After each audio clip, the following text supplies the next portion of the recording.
This is ASMR News. Drift off, wake up, or simply relax with the world's biggest headlines.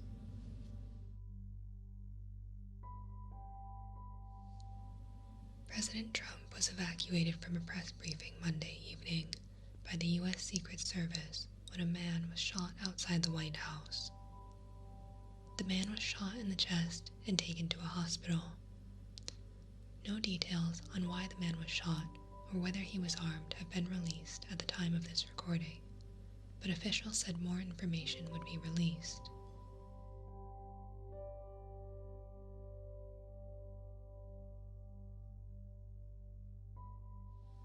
Lebanese Prime Minister Hassan Diab resigned yesterday, dissolving the government. Parliament will now have to select a new Prime Minister to replace Diab, who was appointed in January after months of deadlock. If Parliament can't agree on a new Prime Minister, Lebanese President Michel Aoun will have to call for new parliamentary elections. Lebanese demonstrated in Beirut on Saturday and Sunday, protesting that 2,750 tons of ammonium nitrate were stored close to residential areas for years, despite repeated warning of the risk that it posed. Diab said, despite his reform efforts, corruption was bigger than the state itself, fortified by a class that is resorting to all dirty methods in order to resist and preserve its gains.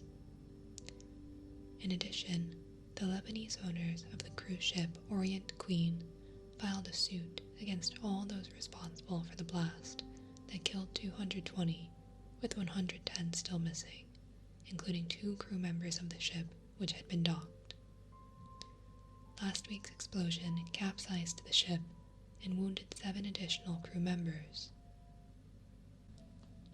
Separately, the United Nations has warned of a humanitarian crisis following the blast, which has left 300,000 homeless, saying damage to the port would interrupt food supplies.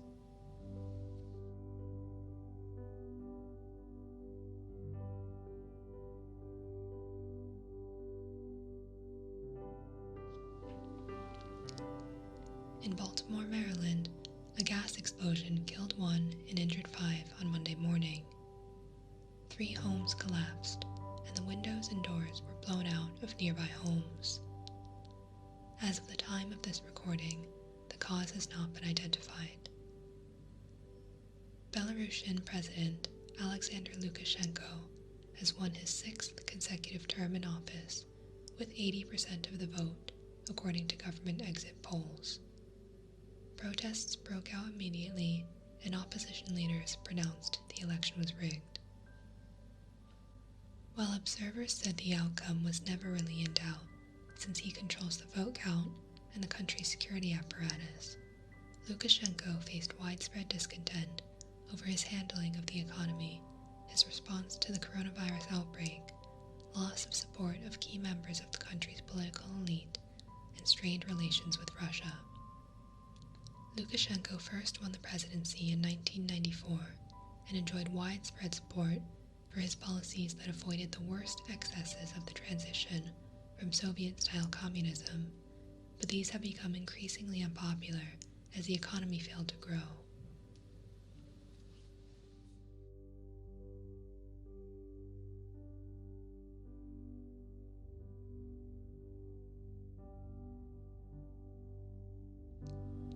President Trump banned the use of TikTok, claiming national security reasons, increasing pressure on its Chinese owner, ByteDance, to sell the social media app's asset to a U.S. company.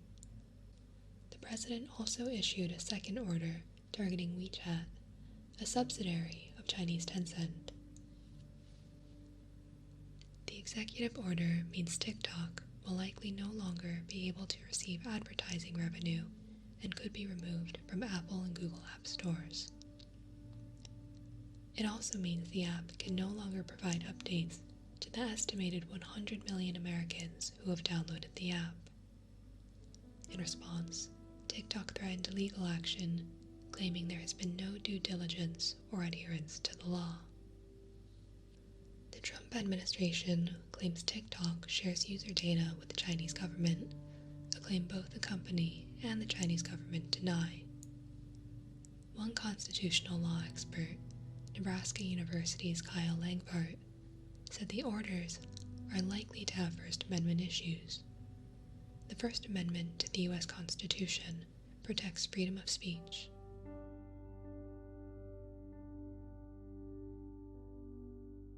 Jimmy Lai, the founder of Hong Kong's pro-democracy news outlet Apple Daily, has been arrested on charges of collusion with foreign forces. His son and 6 others were also arrested. Lai is the highest profile person detained under Hong Kong's new security law and could face a sentence of 3 to 10 years if convicted. The police operation is the first time the security law has been used against the media in Hong Kong. While the police claimed they would not target any news materials, live streams showed them searching materials on reporters' desks and confiscating documents. Police prohibited foreign news organizations, including Agence France-Presse, the Associated Press, and Reuters, from covering the press conference after the arrest. The U.S. Treasury Department sanctioned Hong Kong Chief Executive Carrie Lam and 10 others for implementing policies directly aimed at curbing freedom of expression and assembly and democratic processes. The move, according to experts, is likely to further inflame relations between Beijing and Washington. The move comes in response to China's imposition of a law that criminalizes secession, subversion, terrorism, and foreign interference in Hong Kong. Lam said it's a law that has been introduced to keep Hong Kong safe. The legislation is lawful, constitutional, and reasonable. In response, China imposed undisclosed sanctions on 11 U.S. citizens, including Senators Ted Cruz, Mario Rubio, Tom Cotton, Josh Hawley, and Pat Toomey, as well as Representative Chris Smith and 5 other individuals.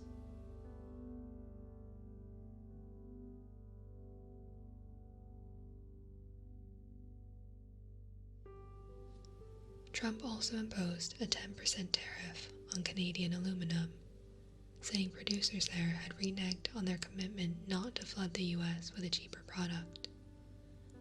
Citing national security concerns, he said the order was absolutely necessary to defend our aluminum industry.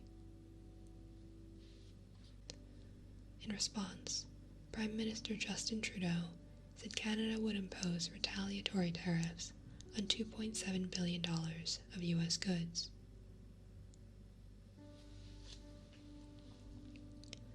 Four people have been killed and 36 wounded in violence over the weekend in Chicago. Reportedly, hundreds began looting and vandalizing property when rumors circulated that police had shot and wounded a child. It began when police responded to reports of a man with a gun in Chicago's South Side. When police located a man matching the suspect's description, he ran and began firing at police, who returned fire, wounding the man. Soon after, a crowd began gathering based on the rumors, and not long after that, the crowd moved to the retail district where looting began.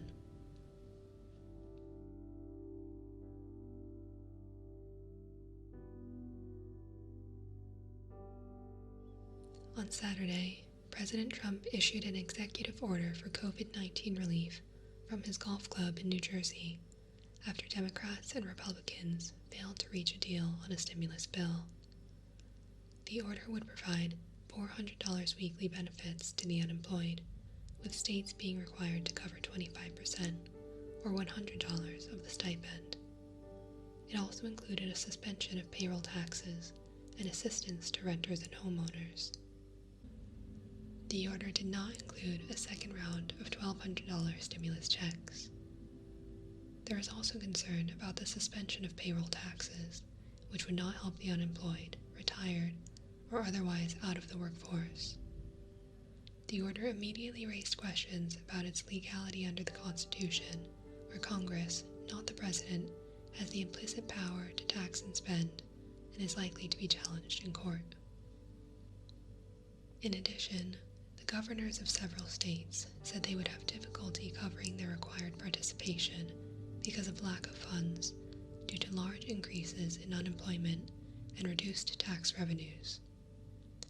In the U.S., unemployment benefits are paid by the states, not the federal government.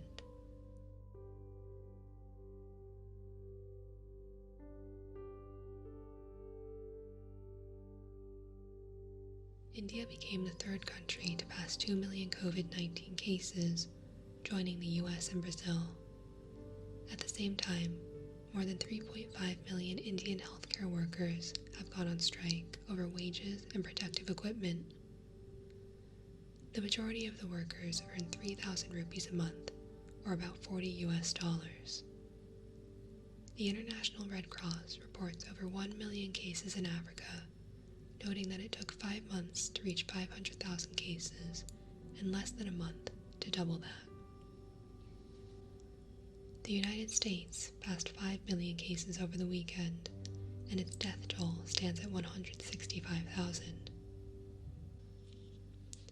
In response, Europeans are incredulous, especially in Italy, which was initially unprepared for the outbreak but has since become a model by implementing strict lockdown and virus tracing measures. Europe has banned visitors from the US from traveling freely inside its borders. At the other end of the spectrum, New Zealand marked 100 days with no new transmissions.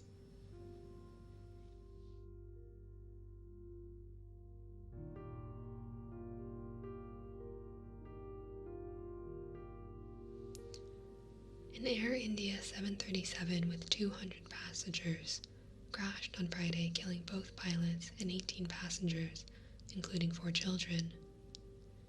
The Indian Civil Aviation Ministry said the plane overshot the runway in rainy conditions and went down a 10-meter slope, breaking into 2.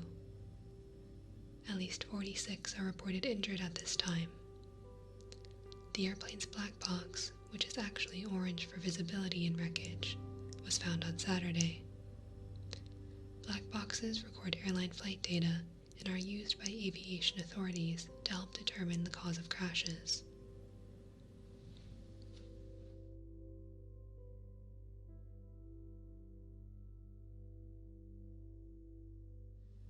There are reports that militants attacked Indian security forces in Kashmir on the first anniversary of the Indian government's ending of the region's autonomy. The region is disputed by India, Pakistan, and China, who each control parts of the territory. India and Pakistan have fought 2 wars over it, and militants have been fighting Indian control since 1989 in conflicts that have left 50,000 dead. Reporting is difficult due to restrictions imposed on journalists by the Indian government, which cut phone lines and internet connections to reduce dissent. After news organizations protested, the government set up a communication center with 4 computers for over 300 journalists. The government has also provided daily news releases containing its version of events, which it encourages reporters to use.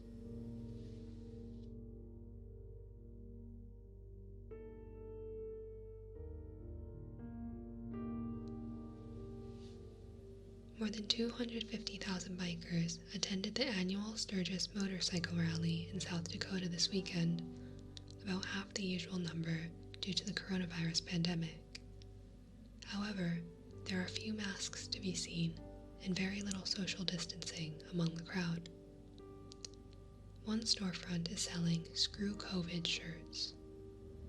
Local officials said they were powerless to stop the event and to enforce Center for Disease Control guidelines.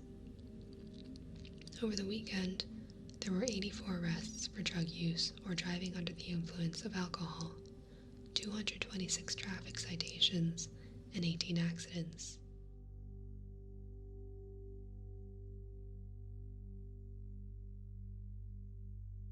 Sadly, a 7-year-old boy with no underlying symptoms died of COVID-19 in Georgia on Thursday, the youngest person to die of the disease in the state so far. He had previously attended a church where 9 coronavirus cases have been reported and 2 have died. The boy's death comes a day after President Trump said children are almost immune to the virus. Almost 340,000 children have tested positive for COVID-19, 97,000 of those in the last 2 weeks of July.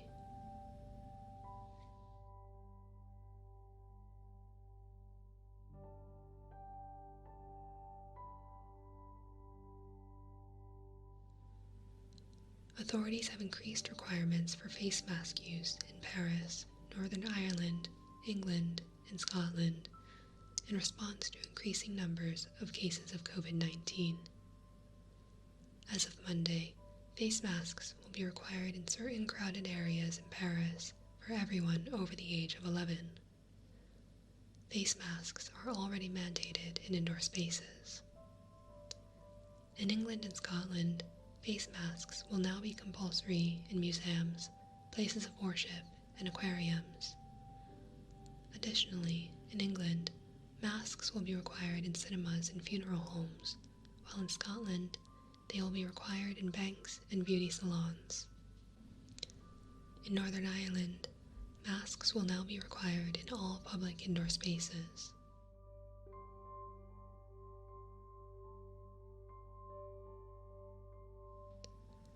In addition to the human toll, COVID-19 has now ended Australia's oldest micronation. Hull River declared itself a principality in 1970, issued its own passports and driver's licenses, and even once declared war on Australia. When the Prince of Hull River died last year, he left behind a $2.15 million tax bill, forcing his son and successor to sell the property to pay the debt. The micronation generated most of its revenue from tourism, often from people who visited to get a stamp on their passport. However, these revenues dried up due to coronavirus travel restrictions. Micronations claim to be sovereign states, but aren't legally considered independent.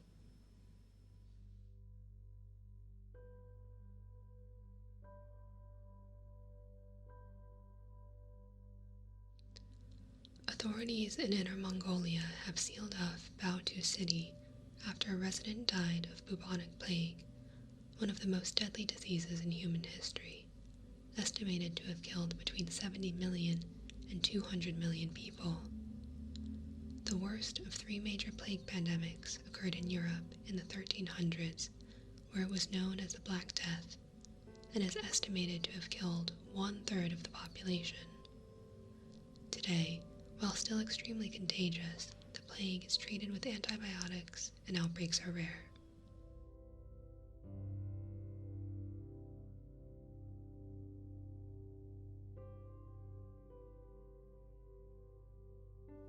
As many countries prepare for the return to school, Italy is taking a unique step to ensure social distancing, cutting up banchi, or old-style desks, used to save space in crowded classrooms.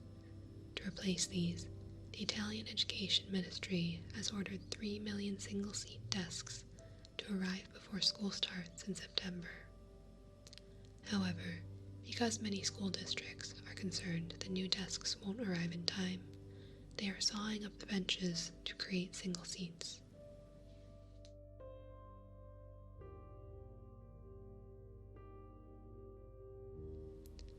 Elsewhere in Italy, officials have evacuated a valley near the Courmayeur ski resort, fearing that a melting glacier the size of a cathedral could crash down.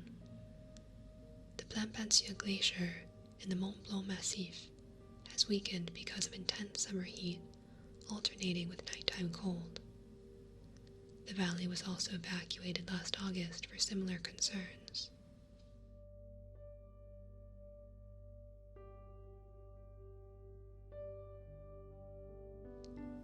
Mauritius declared a state of emergency after a tanker that ran aground on July 5th began leaking oil.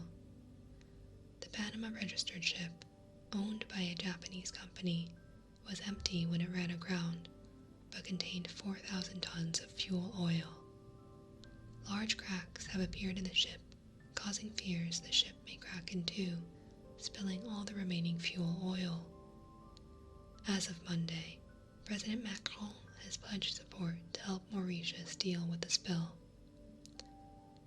The French island of Réunion is 233 kilometers from Mauritius in the Indian Ocean, off the coast of Madagascar.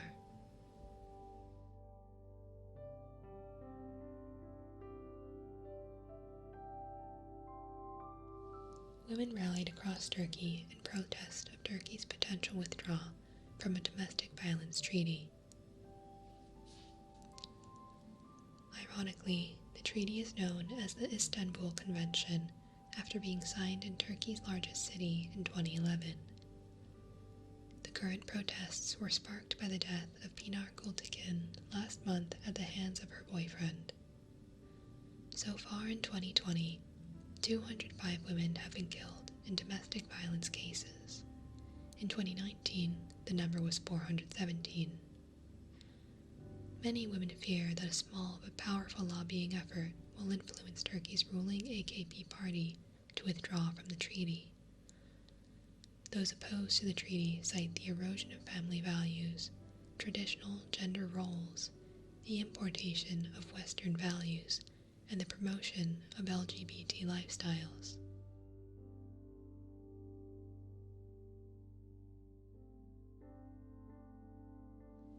A Nigerian singer has been sentenced to death by a Sharia court for blasphemy.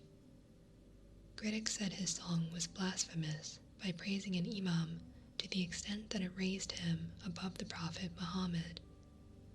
It is not clear that the sentence will be actually carried out, since Nigerian law requires the sign-off of a state governor.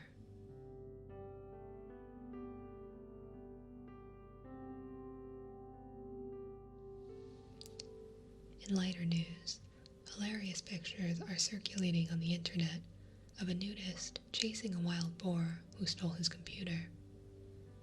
The man was sunbathing naked at Teufelsee near Berlin when the mother boar and her two piglets raided his backpack and ate the pizza he had brought. While searching for more food, the mother grabbed a bag with his laptop and made a break for it. When the man realized what was happening, he gave chase to the amusement of fellow sunbathers who cheered when he returned with the bag in his hands. Bathing nude is popular in Germany as part of the free body culture. The man whose laptop was stolen laughed when a fellow sunbather showed him a video of the chase and gave her permission to post it online.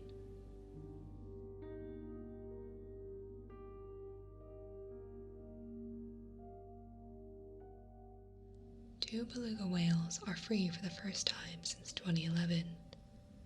The pair spent years in a Chinese aquarium after being captured at a very young age off the coast of Russia. Specially designed equipment was required to transport the two, who each weigh more than a ton, 6,000 miles to a sanctuary in Iceland. For you astronomy buffs, the annual Perseid meteor shower will be peaking this week. The Perseid shower, considered among the best and brightest, occurs as Earth goes through a cloud of dust created by a giant comet. As the dust enters the atmosphere, bits burn up, creating the shower which is visible to the naked eye.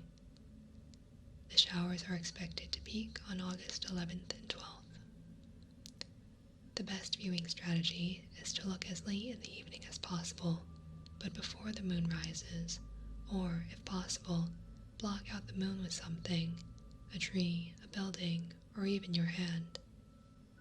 Remember that it takes about 20 minutes for your eyes to adjust once you go outside. Take a pillow, lie on the ground or a lounge chair, look up, and relax.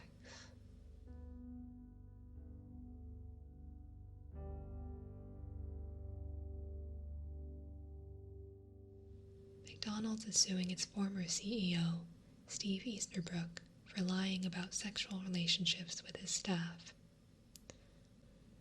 He was fired last year when it was discovered he had had a consensual relationship with an employee, but the firm now says it has discovered 3 additional relationships which Easterbrook lied about. McDonald's is suing to recover his $40 million payoff.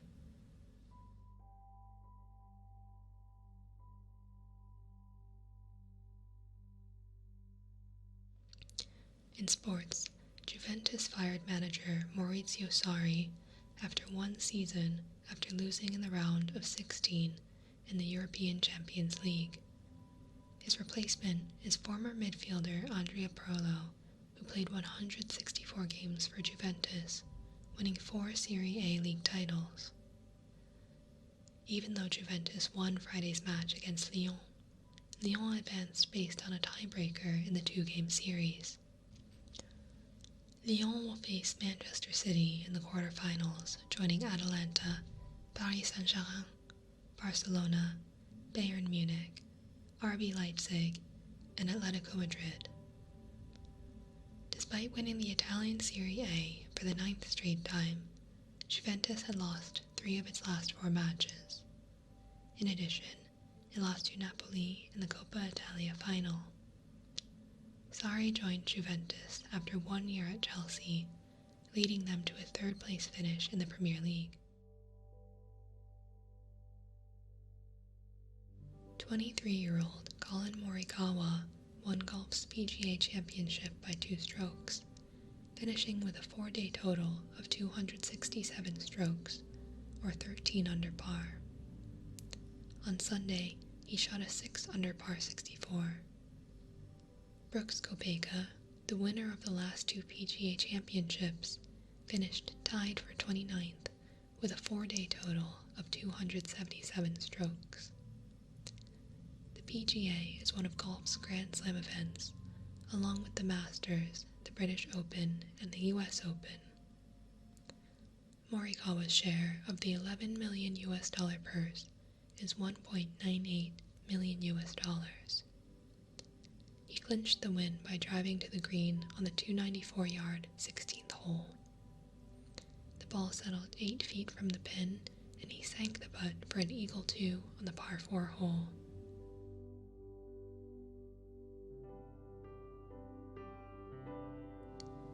Team Red Bull's Max Verstappen won the 70th anniversary Grand Prix on the Silverstone circuit, beating Team Mercedes' Lewis Hamilton races by 11.3 seconds over the 307-kilometer race. Previously, Team Mercedes had won each of the 5 other Formula One Grand Prix races this season. Silverstone first hosted an F1 Grand Prix in 1950.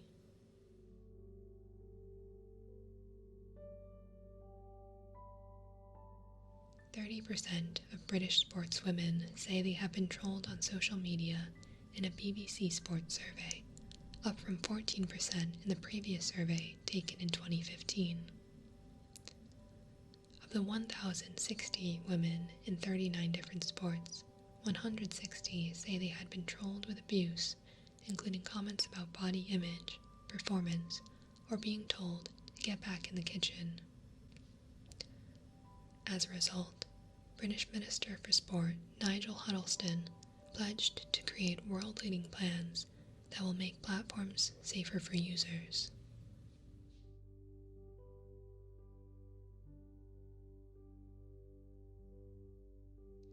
Presidents of the universities in the Big Ten College Athletic Conference voted to cancel their 2020 sports season. The conference, which includes 14 teams, voted 12-2 not to play games in the autumn and made no mention of playing games in the spring. The other 4 major collegiate athletic conferences, the Southeastern Conference, the Atlantic Coast Conference, the Pacific 12 Conference, and the Big 12 Conference, have not yet announced their plans for the season. The National Collegiate Athletic Association, or the NCAA, which oversees university athletics in the United States, has given each division until August 21st to decide whether they will hold sporting events in the fall. This is